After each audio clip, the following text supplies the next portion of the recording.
लोग पढ़ रहे हैं एटॉमिक एंड आयनिक रेडिया और इलेक्ट्रॉनिक्स, ठीक है ना। तो इसमें हम लोग बहुत कुछ पढ़े, तो अभी अब हम लोग पढ़ेंगे consequences of lanthanide contraction. Lanthanide contraction का क्या क्या कॉन्सिक्वेंसेज होता है, उसका क्या परिणाम होता है, उसके चलते हमको क्या रिजल्ट मिल रहा है, ठीक है।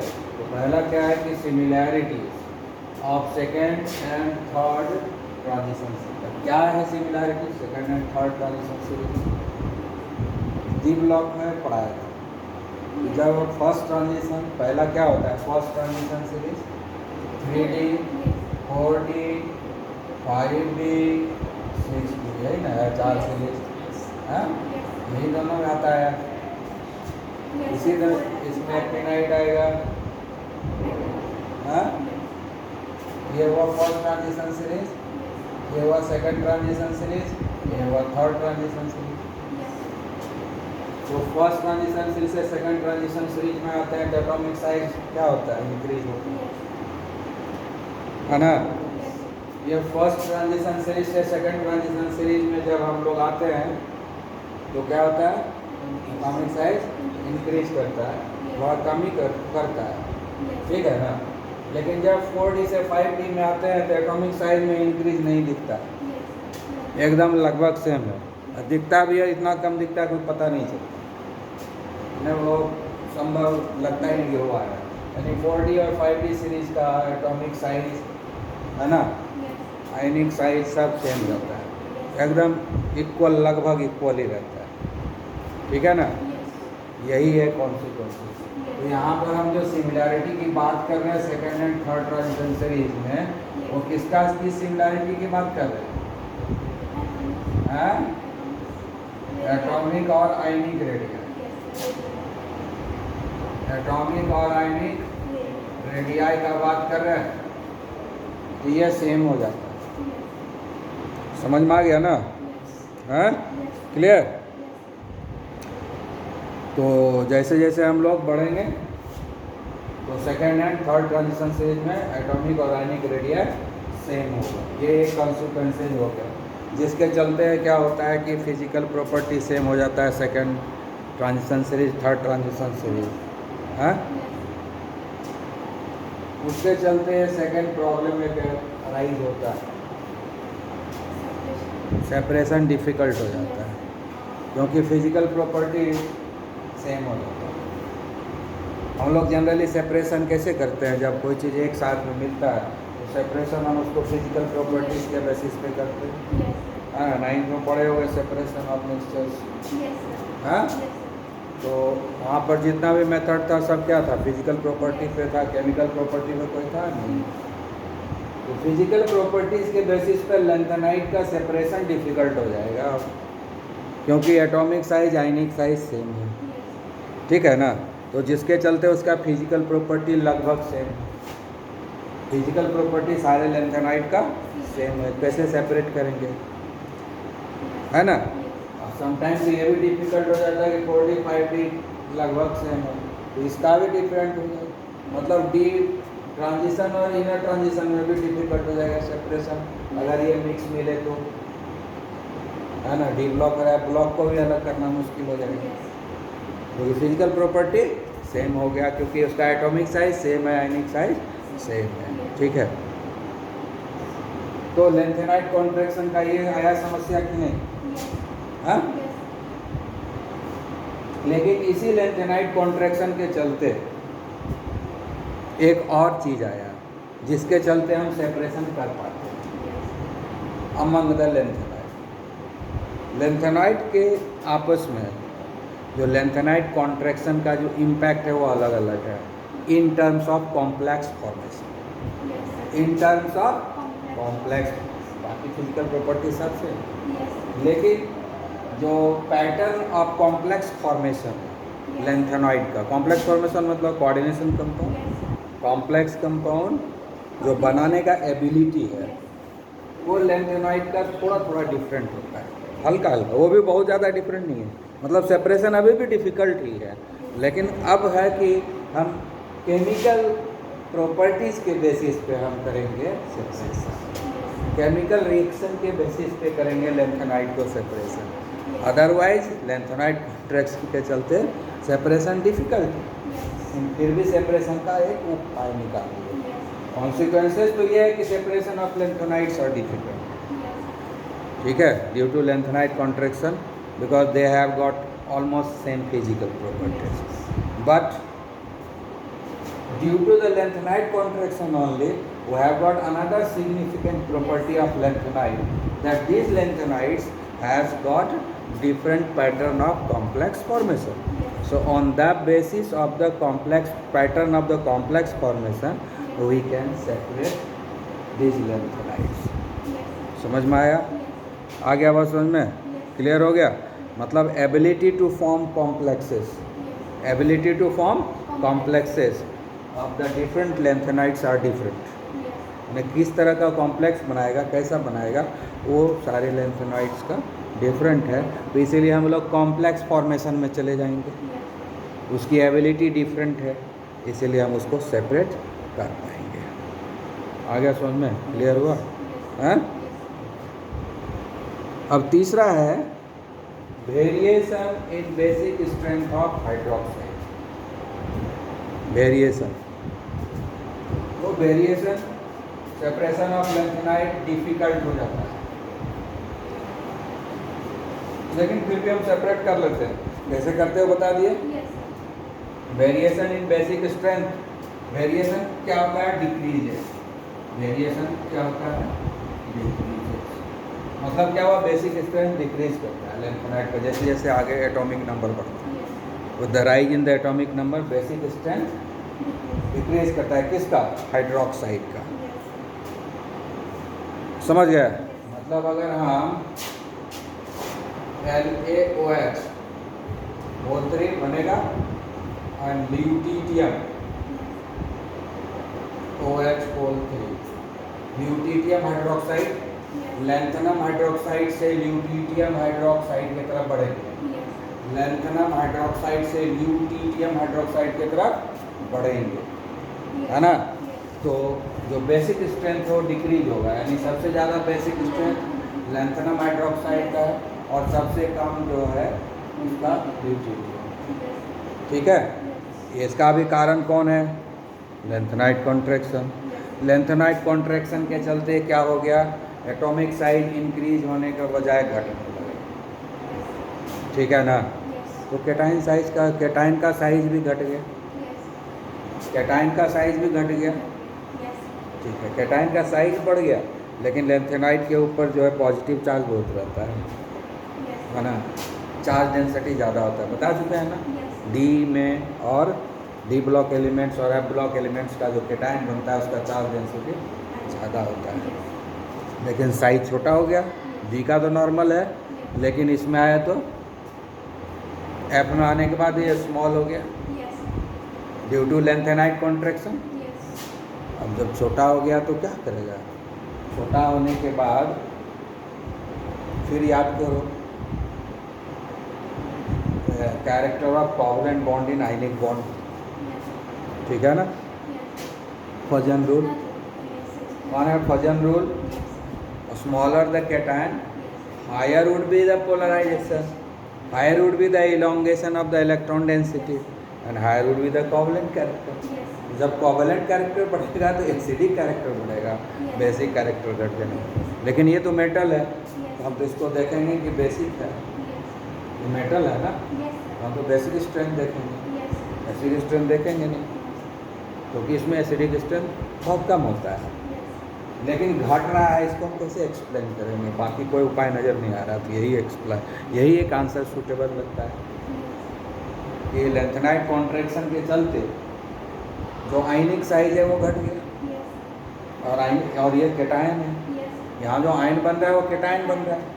तो जितना स्मॉलर कैटायन रहता है उतना ज़्यादा पोलराइजेशन करेगा इलेक्ट्रॉन डेंसिटी का, पोलराइजेबिलिटी जो होता है वो ज़्यादा होगा, है ना? पोलराइजिंग पावर जो होता है कैटायन का ज़्यादा, जितना छोटा होता है उतना ज़्यादा होता है। इलोंगेशन ऑफ इलेक्ट्रॉन डेंसिटी ज़्यादा होगा तो बीच में आ जाएगा सब इलेक्ट्रॉन डेंसिटी, बताया थे ना? सारा इलेक्ट्रॉन डेंसिटी बीच में आ जाएगा, दोनों न्यूक्लियस के बीच में, रिपल्सन कम हो जाएगा। कोवलेंट बॉन्ड फॉर्मेशन हो जाएगा, तो कोवलेंट कैरेक्टर आ जाएगा ना। कोवलेंट कैरेक्टर आ जाएगा तो इसमें एसिडिक कैरेक्टर आना शुरू हो जाएगा। जब एसिडिक कैरेक्टर बढ़ने लगेगा, जैसे जैसे नंबर ऑफ प्रोटॉन बढ़ेगा, एटॉमिक नंबर बढ़ेगा, नंबर ऑफ प्रोटॉन बढ़ेगा, वैसे वैसे लेंथेनाइट कॉन्ट्रैक्शन भी बढ़ेगा, वैसे वैसे इसका साइज बढ़ने के बजाय घटते ही जाएगा। एटॉमिक आयनिक साइज घटते जाएगा ना, और जब आयनिक साइज घटेगा तो पोलराइजेशन होगा, है ना। समझ गए कि नहीं? इलॉन्गेशन होगा, कोवलेंट कैरेक्टर बढ़ेगा, तो एसिडिक कैरेक्टर बढ़ेगा। तो जब एसिडिक कैरेक्टर बढ़ेगा तो बेसिक कैरेक्टर घटेगा। जब एसिडिक कैरेक्टर इंक्रीज होने लगा कंटिन्यूसली इधर से इधर, तो बेसिक कैरेक्टर घटेगा। दोनों तो साथ में हो नहीं सकता है। एसिडिक कैरेक्टर और बेसिक कैरेक्टर दोनों बढ़े, ऐसा हो नहीं सकता है। दोनों घटे एक साथ, ऐसा हो नहीं सकता है। एक बढ़ेगा तो एक घटेगा। तो इधर से इधर जब आ रहा है तो आयनिक साइज डिक्रीज हो रहा है। आयनिक साइज डिक्रीज होने के चलते कैटायनिक साइज डिक्रीज हो रहा है। और smaller the cation higher would be the polarisation, higher would be the polarisation power. So polarisation ज़्यादा होगा तो कोवलेंट कैरेक्टर ज़्यादा होगा, और कोवलेंट कैरेक्टर ज़्यादा होगा तो एसिडिक कैरेक्टर ज़्यादा होगा। तो एसिडिक कैरेक्टर बढ़ेगा जैसे जैसे जैसे इधर आएंगे, इसलिए बेसिक कैरेक्टर डिक्रीज करेगा। ठीक है, क्लियर हो गया? ठीक है। अब हम लोग ऑक्सीडेशन स्टेट के बारे में बात कर रहे हैं, ठीक है ना। तो जो सबसे पॉपुलर ऑक्सीडेशन स्टेट है ना, popular oxidation, popular and most stable oxidation state equal to +3, ठीक है ना। ग्रुप ऑक्सीडेशन स्टेट भी कर सकते हो, ग्रुप बैलेंस भी बोल सकते हो, क्योंकि ये ग्रुप 3 से बिलोंग करता है साथ, है ना, इसीलिए सबसे ज़्यादा स्टेबल है। ठीक है कि नहीं? तो इसलिए सारे के पास, लगभग सबके पास टेंडेंसी है कि +3 ऑक्सीडेशन स्टेट में ये एग्जिस्ट करता है। ठीक है, उसमें से तो पूछा है कि +3 में ही एग्जिस्ट करता है। जैसे कि लैंथेनम है, लैंथेनम आयन जो है +3 ऑक्सीडेशन स्टेट में एग्जिस्ट करता है, क्योंकि उसके एफ ऑर्बिटल में कोई जगह एम्प्टी एफ ऑर्बिटल है, इसलिए मोस्ट स्टेबल हो गया। एम्प्टी एफ ऑर्बिटल हो गया। लैंथेनम 3+ का इलेक्ट्रॉनिक कॉन्फ़िगरेशन देखो तो 4f0, पूरा ऑर्बिटल ही खाली है, मोस्ट स्टेबल होगा कि नहीं? इसलिए लैंथेनम हमेशा +3 ऑक्सीडेशन स्टेट में रहना चाहता है, क्योंकि वो अचीव कर लेता है 4f0 जो खाली है पूरा। और ये है गैडोलीनियम, जीडी क्या है? गैडोलीनियम, ठीक है ना। जीडी का नाम हुआ गैडोलीनियम, गैडोलीनियम है ये। इसका इलेक्ट्रॉन GD3+, अगर +3 ऑक्सीडेशन स्टेट में गैडोलीनियम है तो उसका आ जाता है 4f7 का हाफ फील्ड हो गया। ये भी मोस्ट स्टेबल स्टेट होगी, इसीलिए गैडोलीनियम +3 ऑक्सीडेशन स्टेट में रहना प्रीफर करता है। ठीक है। एंड ल्यूटीनियम 3+, इसका ऑक्सीडेशन, और देखो कितना है, कम्प्लीटली फील्ड एफ ऑर्बिटल है, 14 इलेक्ट्रॉन है, तो एम्प्टी है, मोस्ट स्टेबल, हाफ फील्ड है, मोस्ट स्टेबल, कम्प्लीटली फील्ड है, मोस्ट स्टेबल। इसलिए ये तीनों तो रहेगा +3 ऑक्सीडेशन स्टेट में, क्योंकि ये तीनों का जो है, जो मोस्ट स्टेबल कंडीशन है वो सेटिस्फाई होता है इसी से। ठीक है, समझ में आ गया? इसलिए +3 ऑक्सीडेशन स्टेट ही शो करेगा ये तीनों। ठीक है ना। इसके अलावा ये जो सीरियम है +4 ऑक्सीडेशन स्टेट भी शो करता है। क्यों शो करता है? क्योंकि एम्प्टी ऑफ ऑर्बिटल मिल जाता है उसको। उसके बाद जो है TB,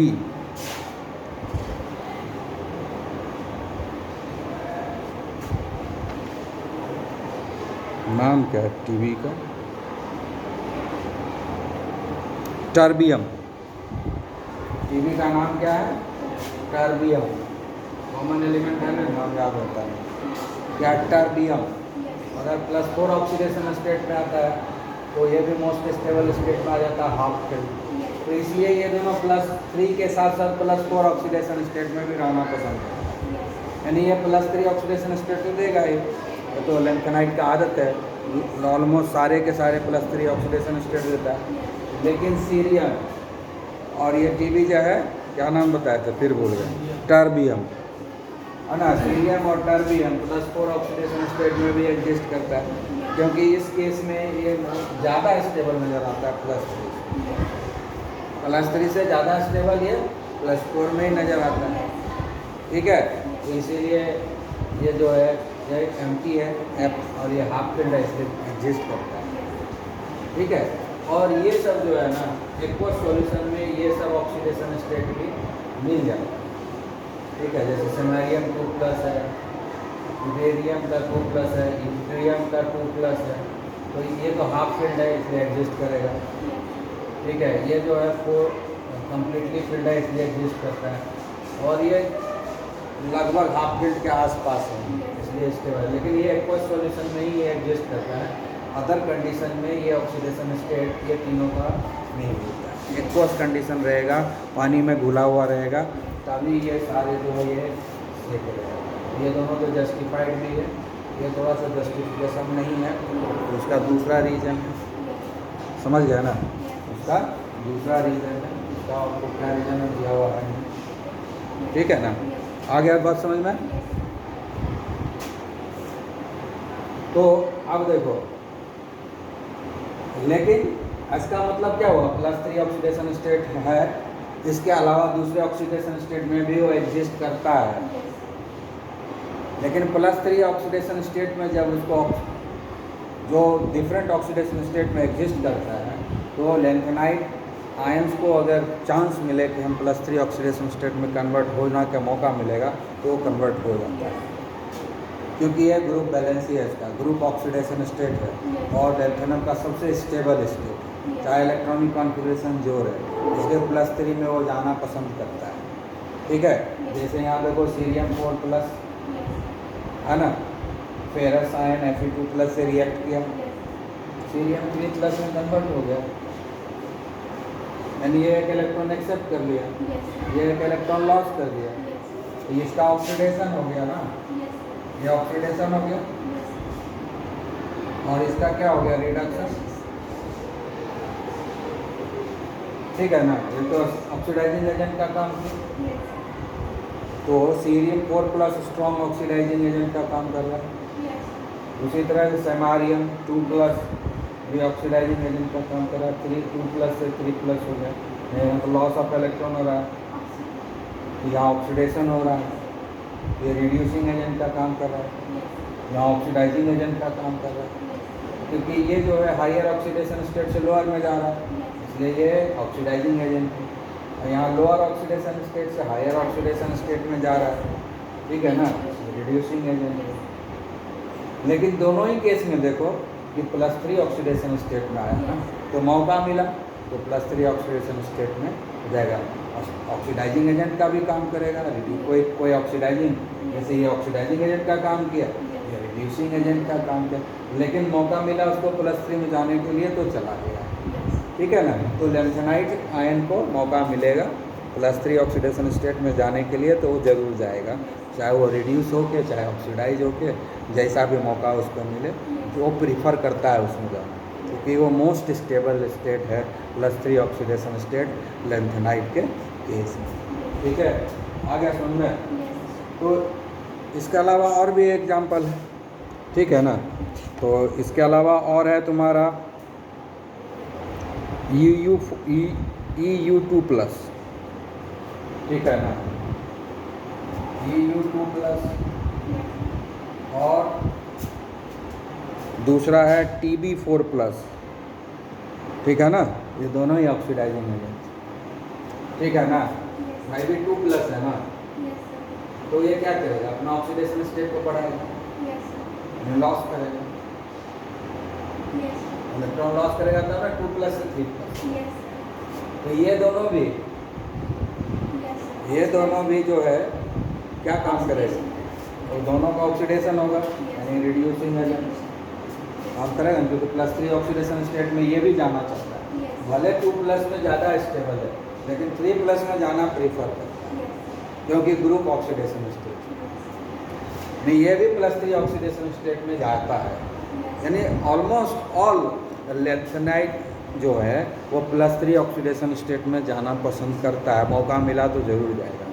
ठीक है, हो सकता है कुछ दूसरे ऑक्सीडेशन स्टेट उसका ज़्यादा स्टेबल है, लेकिन मौका मिलेगा तो +3 ऑक्सीडेशन स्टेट में जाएगा, जैसे यहाँ पर इस दोनों को मिला। उसी तरह से ये दोनों भी करते हैं, ये और ये भी, Uu2+ है, Yb2+ है, दोनों एक एक इलेक्ट्रॉन जो है लॉस करेगा। ठीक है, दोनों एक एक इलेक्ट्रॉन लॉस करेगा और +3 ऑक्सीडेशन स्टेट में आ जाएगी। तो सारे लेंथ नाइट +3 ऑक्सीडेशन स्टेट में जाना चाहता है। हो सकता है डिफरेंट ऑक्सीडेशन स्टेट उसका ज़्यादा स्टेबल है, फिर भी इसमें आना चाहता है। ठीक है, आगे आवाज़ समझ में क्लियर? एक बचा केमिकल रिएक्टिविटी।